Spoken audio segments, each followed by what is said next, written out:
What's up, Soul Family? Coming at you with another reading. This one is gonna be about fire. So, strong emotion, passionate love or hate. Alright, let's see what kind of energy this is. Love and hate are two sides of the same coin. Some shit like that. I don't really believe that. I think you can definitely just dislike somebody without being like, oh my god, I secretly love them. But maybe it's like in the context of, I guess it's still like an energetic kind of like tie. Maybe that's what people mean. I don't fucking know. Oh, looks like love maybe. So we got marriage. We have success. And bouquet. So compliments from an admirer. So it definitely feels as if like there is somebody who is aware of you in your energetic field, but they haven't been like, and I think they're going to be the ones to come forth and communicate that they're interested in you. But I think there could be some kind of like secret admirer that you have yet to meet yet.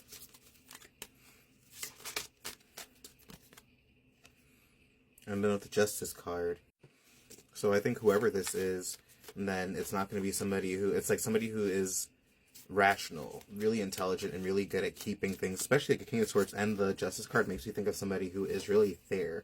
Not somebody who, because there's so many people who just have really just distorted ideas of how things should work, how they need to interact with people, how relationships should go, and just shit in general. So I think this is somebody who is very, very, very intelligent and very grounded and very balanced with how they present themselves. So, and that would make a lot of sense. I mean, if you're somebody who is that, then you should know that you can receive that too. So many times we tend to think that there's not the capacity for somebody to match our energy. So maybe you've been somebody who's been going through, like, you've been going through it for a while. You've been going through your journey for a while. You maybe been looking for a partner for a while. There are countless people. I have even clients who are older who have had experiences of trying to find the right one and just unfortunately not having found, the person that matches them yet. So the Chariot many times has the energy of continuing to go on your journey and moving forward and having to many times maybe go through challenges and difficulties while you are traversing through whatever you're going through. And it's also a sign not to give up too soon. Just because you haven't ran into the person you're hoping for yet doesn't mean that they're not out there. And there's the Nine of Swords with anxiety and having stress. And a lot of times, like, when we have these thoughts and stuff like that, it's because it's just an aspect of the mind. It's just us having our own anxieties, our own fears. The mind isn't inherently something that is always accurate, especially when we have these deep-seated traumas and deep-seated issues that we've gone through. So it's important not to let what we fear become the dominant story. And if it is the dominant story, then doing what we can to break it down. And then exactly, like everybody, like I have a friend who, and I've had multiple interactions with her where she's just said, like, I'm never going to find anybody. Love isn't for me. I'm never going to find anybody. And it doesn't matter what approach, what perspective, what I spoke about or shared to her, she is just convinced that it's not going to happen. So never do that. Like, I get how difficult this physical realm can be sometimes, but when it comes to how things manifest, if that's what you believe, the more you feed into that narrative, the more you're going to get it. Versus thinking like, okay, maybe I haven't experienced it yet, but there is still a possibility for me to experience my long-term love, the love of my life, and things that I actually want to build with another person.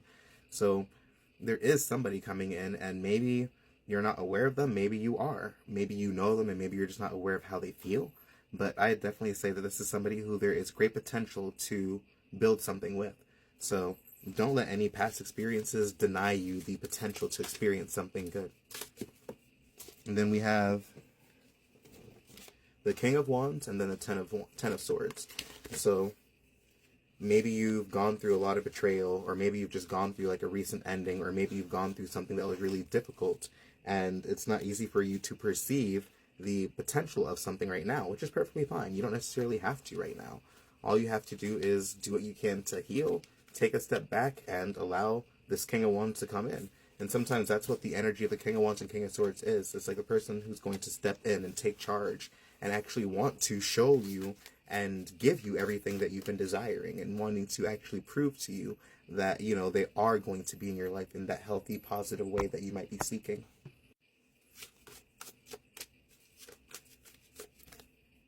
And then we have the Seven of Cups. So I love when this card comes up in readings because so many times people think that we have, and there's nothing wrong with this, it's just a misunderstanding of how things work, that we have one specific person that we're meant to end up with.